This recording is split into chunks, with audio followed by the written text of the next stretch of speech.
The year is 60 AD, and Londinium is dying in fire. A newborn Roman town barely 20 years old. Its wooden wharves and insulae packed tight along the muddy northern bank of the Thames now roars like a single vast pyre. Flames leap from roof to roof, devouring Italian amphorae of garum and wine, turning bolts of eastern silk into showers of burning moths, while the air itself thickens with the sweet sick stench of human fat melting from bodies too numerous to count. Through this inferno races a tall woman in a light British war chariot drawn by small shaggy ponies, her auburn hair loose and whipping like a battle standard, her cloak of wolf pelt singed at the edges, her eyes reflecting the blaze with a satisfaction colder than any frost the island has ever known. This is Boudica, widow of Prasutagus, queen of the Iceni, and in this moment she is the embodied vengeance of every tribe that has ever felt the Roman boot on its neck. To understand how a client queen of Rome came to stand in the ashes of its provincial capital, watching the greatest empire the world had yet seen burn at her command, one must go back to the years when the legions first crossed the Great Channel under the Emperor Claudius. The invasion of 43 AD had been swift and brutal. Aulus Claudius landed with 4 legions and scattered the warbands of Chariots and Togodumnus across the Medway and the Thames. Tribes that resisted were exterminated or enslaved. Tribes that submitted were allowed to keep their kings, but only as puppets. Prasutagus of the Iceni, a tall man with a reputation for caution, chose the path of accommodation. He handed over hostages, paid tribute in grain and gold turquoise, and even allowed Roman merchants to set up trading posts along his coasts. In return, Rome left the Iceni their weapons and their pride, or so Prasutagus believed. He was not a fool. He saw what happened to the neighbors who defied Rome too openly, the Silures in the west harried by endless campaigns, the Brigantes in the north betrayed by their own queen Cartimandua into handing Caratacus over in chains. So, when the Emperor Nero came to the throne and his financiers began demanding higher returns on the loans they had forced upon British kings at ruinous interest, Prasutagus thought he had found a clever Roman solution. In his will he named the emperor co-heir with his 2 unmarried daughters, believing that Nero would be flattered and that the Iceni would keep their lands and freedom under the protection of the imperial name. It was the sort of compromise a Roman lawyer might applaud. Rome, however, has never been governed by lawyers when plunder is on offer. When Prasutagus died quietly, perhaps poisoned, perhaps simply worn out by the strain of walking the knife edge between his people and the province, the procurator Catastrophic arrived at the Iceni capital of Venta Icenorum with ledgers instead of mourning gifts. The will, he declared, was invalid. Half the kingdom belonged to Nero outright, and the other half would be seized to repay loans advanced by Seneca and other senators at rates that would have made a moneylender in the Subura blush. The royal family protested that the loans had been extorted at spear point. The response was immediate and calculated to terrify every other client king on the island. Centurions dragged Boudica, a woman in her 30s of royal blood, into the marketplace and flogged her with vine sticks until her back was a lattice of blood. Her daughters, girls barely into womanhood, were handed over to the soldiers and raped in the open, their screams deliberately loud enough for the assembled Iceni to hear every moment. The message was unmistakable. Britain was not allied, not protected, not even conquered with honor. Britain was property, and its owners could do whatever they wished. Across the eastern kingdoms, the news traveled along ancient trackways and hidden paths, carried by traders, druids, displaced farmers, escaped slaves. In the great circular halls of the Trinovantes, where the temple of divine Claudius now squatted like a marble toad on the ruins of Camulodunum, old men who had once fought against Caesar himself spat on the ground when they heard what had been done to a queen. In the fenlands of the Iceni, smiths who had been forced to beat their swords into plowshares pulled the blades from peat bogs. where they had hidden them 17 years earlier and began hammering the rust away. Women ground woad and ochre, painting the swirling patterns of war on the bodies of sons and husbands who had never known a day without the Roman shadow. And Boudicca, her wounds still weeping beneath a cloak of wolfskin, traveled from homestead to homestead, saying little at first, simply letting people see the marks on her back and the emptiness in her eyes where her daughter's innocence had been.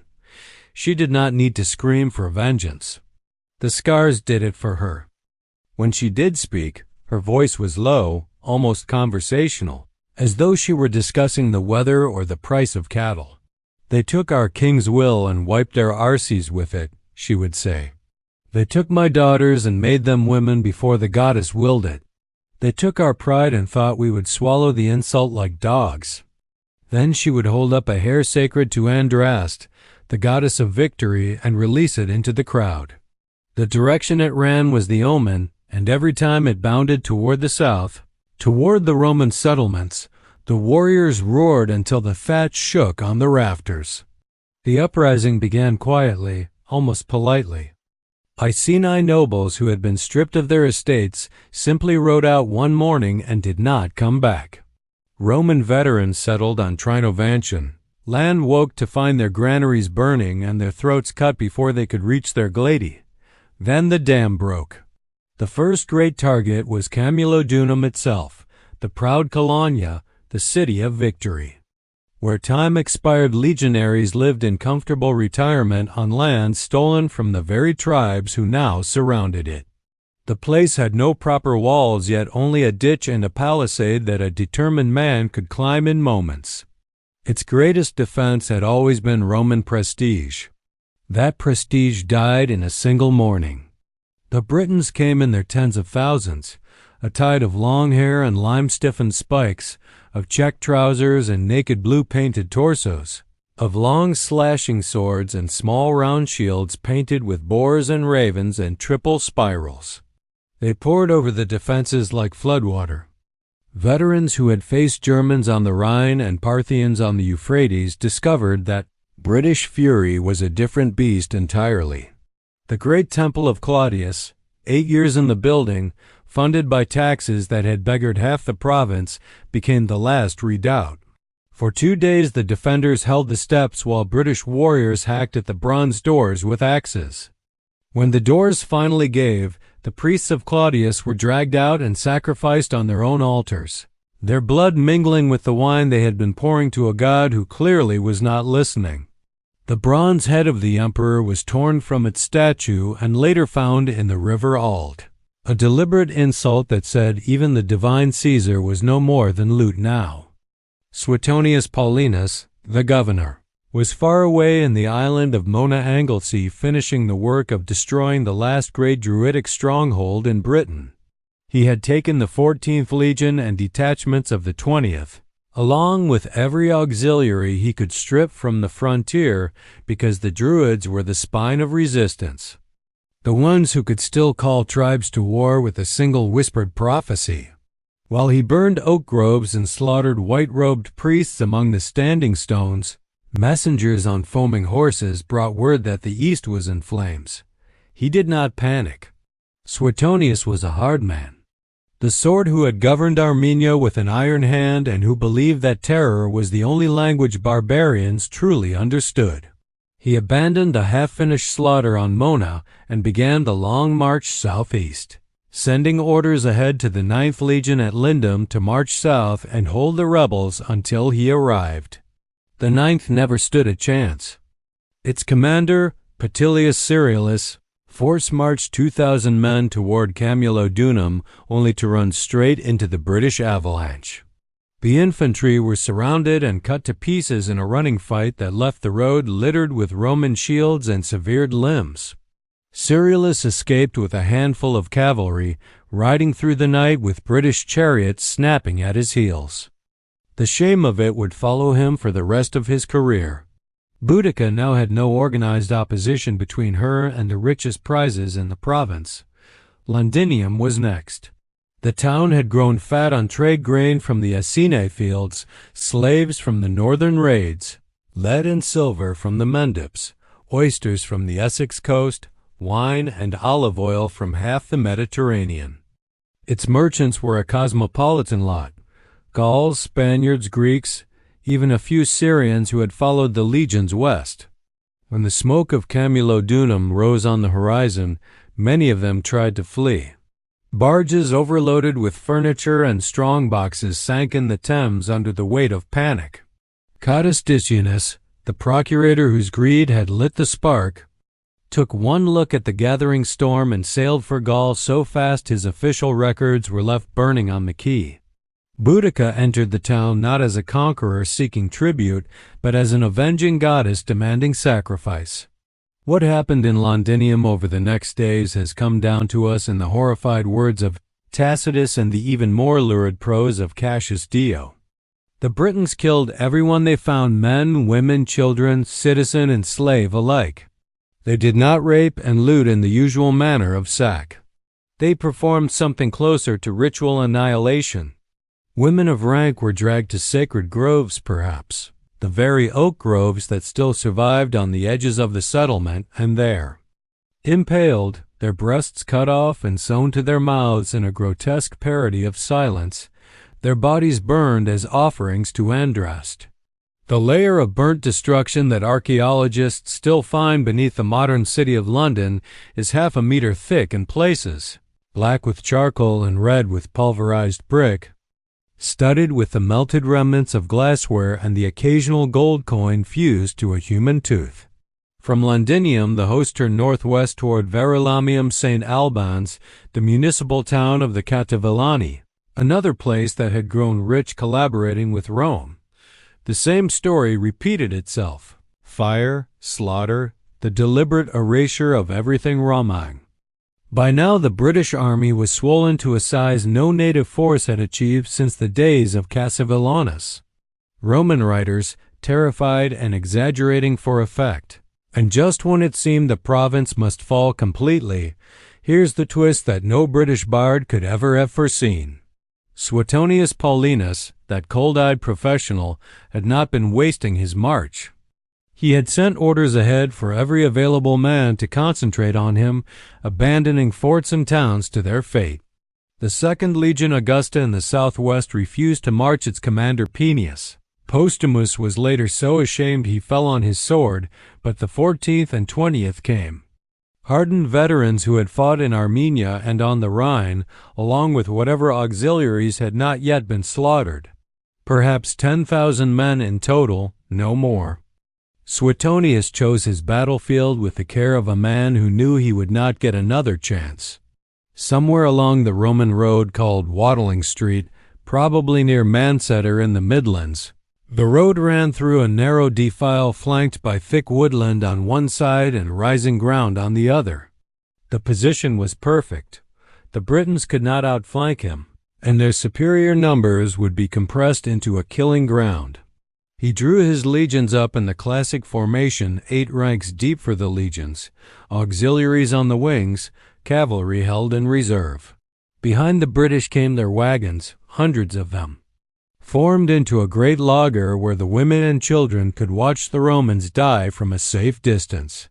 Skip ahead for the darkest moment, because what happened in that defile still stains the soil of Britain 2,000 years later. Boudica rode the lines in her chariot one last time. Tacitus puts a speech in her mouth, and though we cannot know her exact words, the essence rings true. This is not the first time Britons have been led by a woman. Win the battle or perish, that is what a woman, resolved to do. Let the men live in slavery if they will. Then she released another hare, and it ran straight toward the Roman lines. The Britons took it as the final omen and charged. The first phase was pure chaos. Thousands of warriors rushed the Roman center, hurling javelins and slingshot, screaming war cries that had not been heard since the days of Caesar. The Romans did not move. They simply waited behind their shields until the Britons were almost on them, then unleashed their pila in 2 volleys that darkened the sky. Heavy iron-headed shafts punched through wicker shields and the men behind them, sometimes transfixing 2 bodies at once. Then the wedges formed. The legions advanced in silence, short swords stabbing in disciplined unison, each man protected by the shield of the man beside him. The Britons, armed with long slashing swords that needed room to swing, found themselves packed so tightly they could barely lift their arms. What followed was not a battle. It was an industrial slaughter. The Romans advanced steadily, stepping over the bodies of the fallen, stabbing downward at anything that moved. Behind the British warriors, their own families, trapped in the wagon laager, became part of the crush. When the Britons tried to retreat, they found their escape blocked by their own people. The defile became a funnel of death. Roman auxiliaries worked their way around the edges, cutting down fugitives. By the time the sun set, the ground was a carpet of corpses so deep that men sank to their knees in blood. Tacitus claims 80,000 British dead against 400 Romans. The numbers are impossible to verify, but the scale of the carnage is not in doubt. Victorian railway engineers cutting through the Midlands still found mass graves of British warriors, their long swords bent where Roman pila had pinned them to the earth. Boudicca escaped the field with a handful of bodyguards, somewhere perhaps beneath what is now King's Cross, perhaps near the modern village of High Cross. She and her daughters took poison rather than face the triumphators parade through Rome. The Romans hunted for her body to display it, but never found it. The queen simply vanished, leaving only the memory of a woman who had made the greatest empire on earth tremble. Rome's revenge was methodical and terrible. Suetonius gave orders to burn every village, salt every field, slaughter every herd from the Wash to the Severn. Tens of thousands who had taken no part in the revolt starved in the winter that followed. The new procurator, Julius Claudius, sent frantic letters to Nero warning that the governor's policy would empty the province entirely. Nero, ever nervous about his treasury, recalled Suetonius and replaced him with the more moderate Petronius Turpilianus. Slowly the killing stopped. The temple of Claudius in Colchester was rebuilt, larger and more ostentatious than before. Its steps worn smooth by generations of British feet, forced to pay homage to the god who had conquered them. Yet something fundamental had changed. Rome never again trusted British client kings the way it once had. The legions stayed in greater numbers, the taxes grew heavier, the governors more watchful. And beneath the surface, the memory of Boudicca smoldered like a peat fire. In the Welsh triads, she appears as Bodug, victorious in battle though defeated in death.